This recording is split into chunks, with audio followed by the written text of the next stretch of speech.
Jai Jagannath. Hello students. In this video lecture, today we will discuss about sexual reproduction.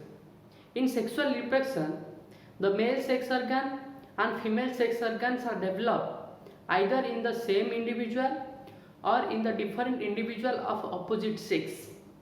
From the male sex organ, male gametes are produced, and from the female sex organ, female gametes are produced. And after the production of gametes, the fusion is occurs. They fuse to form zygote. From zygote, a new individual is arise. So finally, in sexual reproduction, sex organs are formed and gametes are also formed. And it is a very complex and slow process. So in sexual reproduction, the male and female sex organs are developed either in the same or different individual of opposite sex, and from sex organ male gametes and female gametes are formed. That after that process, the fusion occurs between them to form zygote, and from zygote a new individual is arrived. So now we discuss the patterns of sexual reproduction. Though the diverse of organisms differ in their external, internal, physiological and morphological processes, the patterns of sexual reproduction is similar in all organisms, and it is of three types. Number 1, the juvenile or vegetative phase. Number 2, the reproductive phase. Number 3, the flowering or breeding season. First, we will discuss the juvenile or vegetative phase. So, all organisms which reproduces by sexual means all organisms have to reach a certain stage of growth and maturity. All organisms have to reach a certain stage of growth and maturity. This stage of growth in plant, this stage of growth is known as vegetative phase, and in animals this period of growth or maturity is known as juvenile phase. Okay, so now we will discuss the second phase, reproductive phase.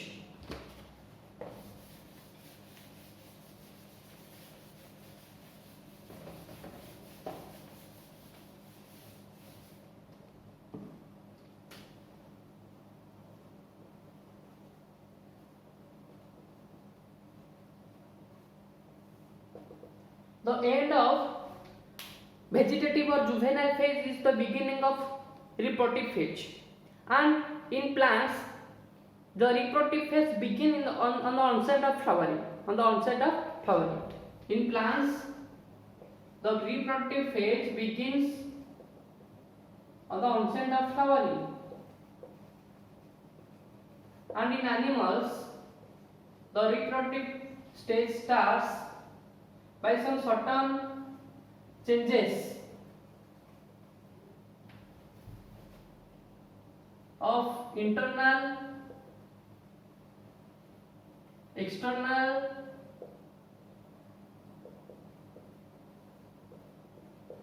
physiology and morphology. The changes occurs in the internal level, external level, physiology level and morphology level.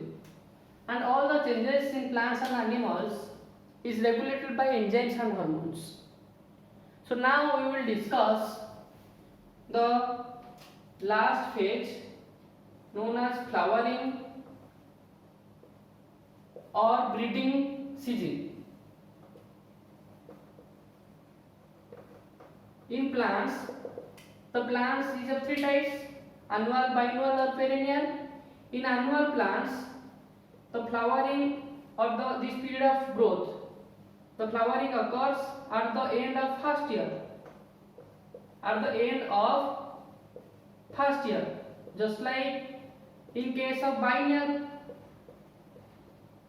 plant, it starts with at the end of second year.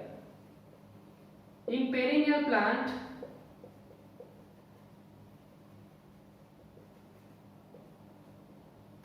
the season varies from few to many years.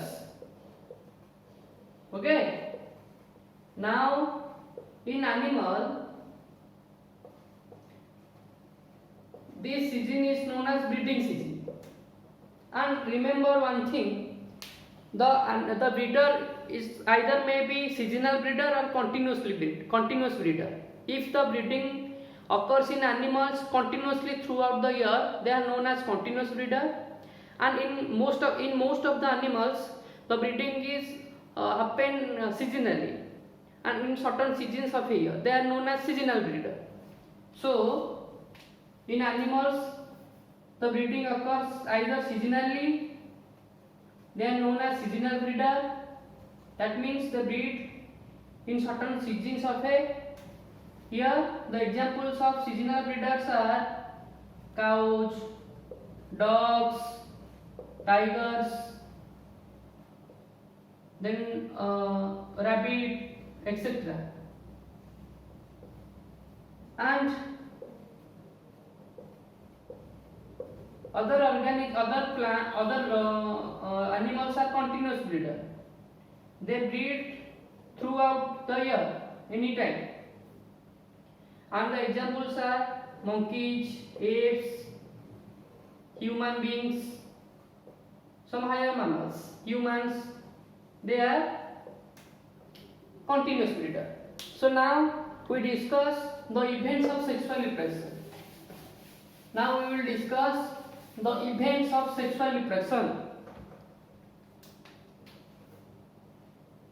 Events of sexual reproduction. The events are divided into three types.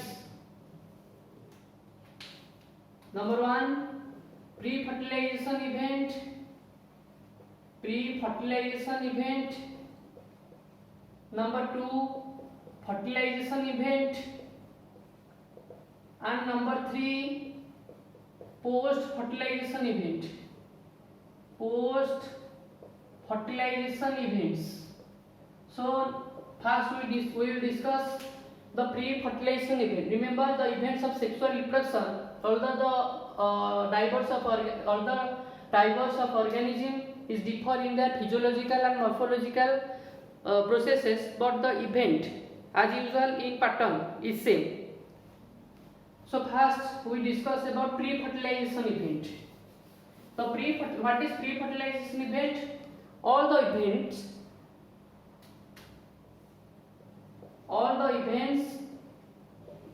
which occur before fertilization,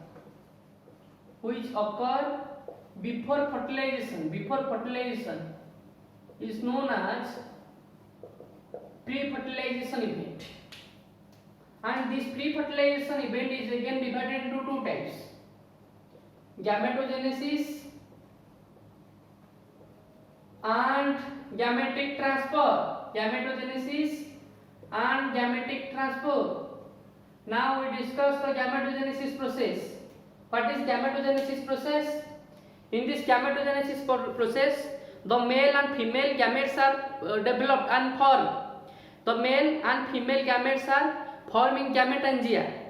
In male gametangia, the male gametes are formed. In female gametangia, the female gametes are formed. So, what is gametogenesis process? The formation of male and female gametes. Male and female gametes occur in gametangia. In gametangia, male gametes and female gametes are formed. And if the male and female gametes are morphologically similar, they are known as isogametes. If the male and female gametes are morphologically similar, they are known as isogametes. They are known as isogametes or homogametes. And if they are morphological dissimilar. If the male and female gametes are morphological dissimilar, they are known as anisogametes or heterogametes. Okay, if the gametes are morphologically similar, they are known as isogametes or homogametes.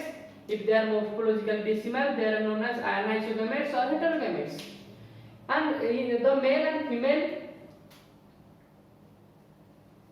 the male and female gametes, all the gametes are haploid in nature, are haploid. But the parents from which the gametes are developed, they may be haploid or diploid. From haploid parents in the process of meiosis, in the process of mitosis. From haploid parent in the process of mitosis, haploid gametes are developed, and from diploid parents in the process of meiosis, haploid gametes are formed. And the male gamete is motile in nature. The male gamete is motile in nature. It can move towards the female gamete, and the female gamete is non-motile because it is stored food material for the nourishment of embryo. The female gametes are non-motile; they can't move. So now the male and female gamete, the male gamete is very small in size.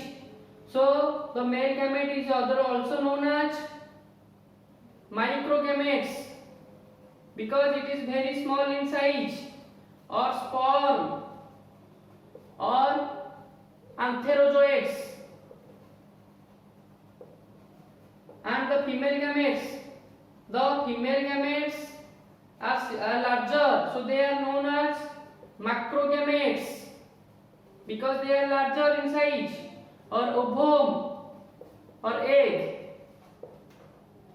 So in the process of gametogenesis process, by the process of mitosis from the haploid parent, haploid gametes are formed, and by the process of meiosis from diploid parents, haploid gametes are formed.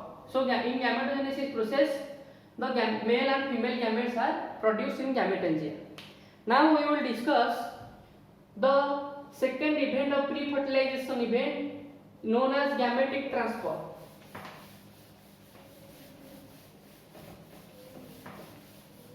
Now we will discuss the gametic transfer.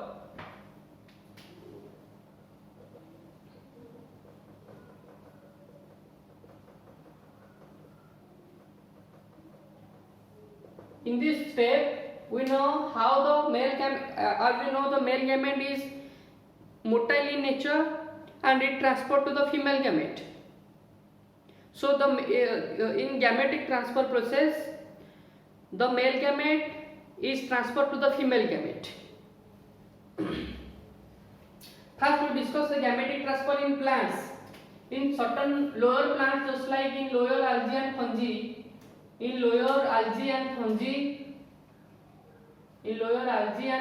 both the male and female gametes, both the gametes are motile in nature. In monoecious plant, what is monoecious plant? In monoecious plant, both the male gametangia and female gametangia are formed, and from which both male and female gametes are formed. That means it is uniparental in nature. In a single plant or in a single individual, both male and female gametes are produced, and this individual is known as monoecious. In monoecious plants there is no need of medium for the transfer of male gametes to the female gamete. No need of medium for the transfer of male gamete to the female gamete. In dioecious, what is dioecious species? Just like in case of monoecious species, the male gamete and female gamete are produced in the same parent. But in dioecious species, the male plant and female plant is different. The male gamete is forming a other plant, and the female gametes are forming a other plant.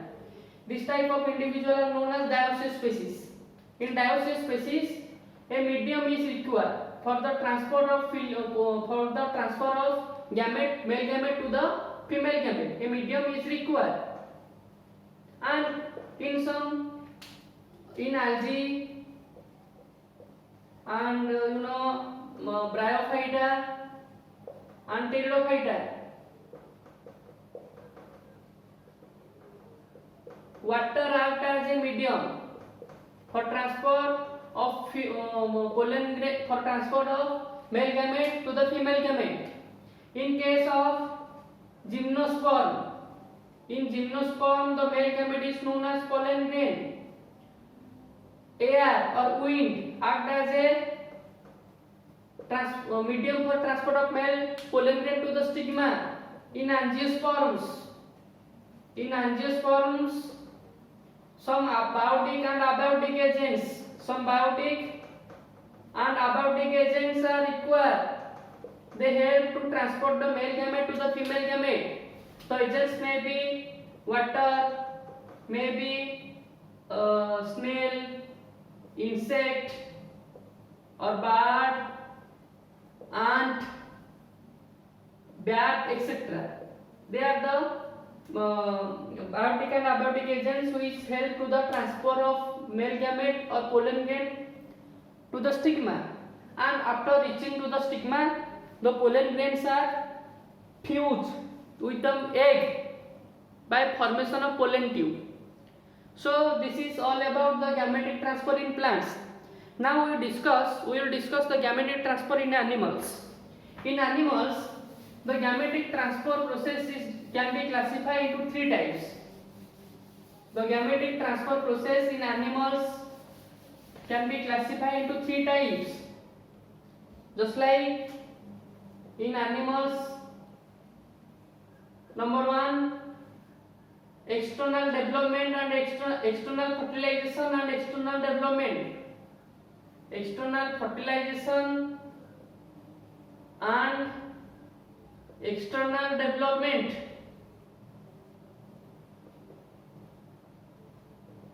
In this case, in some animals, the male and female gamete are released to the water. Male and female gamete from male and female body released to the outer body, exterior body, released into water, and in water fertilization occurs.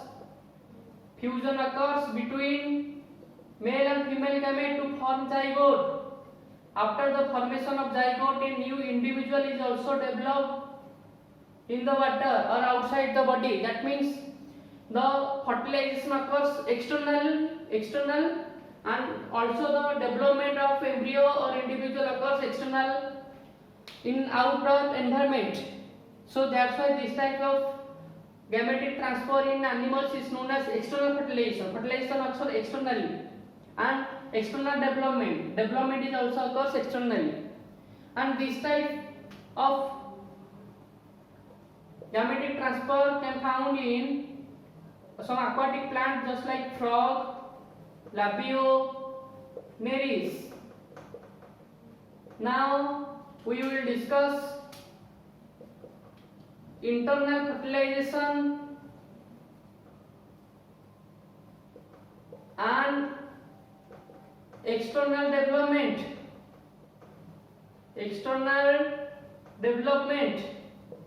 In this case, the male gamete are passed to the female gamete by the reproductive tract of female gamete.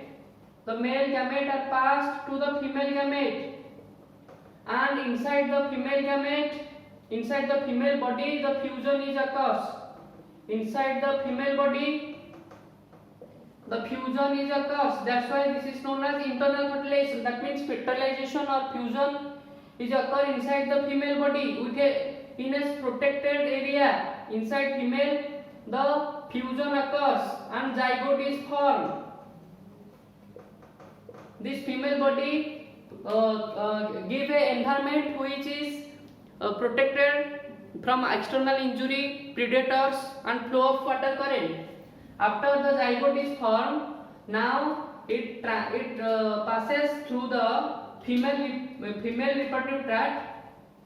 The zygote is passed through the female reproductive tract into exterior environment, and inside exterior environment it develops into a new individual. That means the development occurs outside the body and fertilization occurs inside the body. So that's why it is known as internal fertilization and external development. This type of gametic transfer is found in animals like shark, lizard,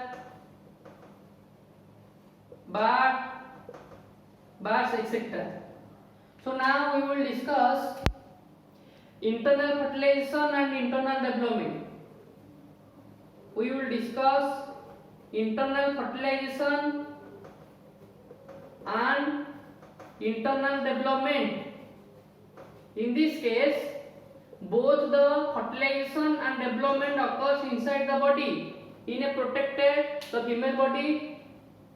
In female body, the gametes are fused and the zygote, embryo, all the complete individual is formed. So the male and female gamete fuse in the body of female and male gamete fuse inside the body of female, inside female body, and the zygote is formed inside female body. After embryo, and finally a new individual is formed in the female body, internal body. So that's why this type of fertilization, this type of gametic transfer is known as internal fertilization and internal development. This type of gametic transfer is found in higher plants just like gymnosperms, angiosperms,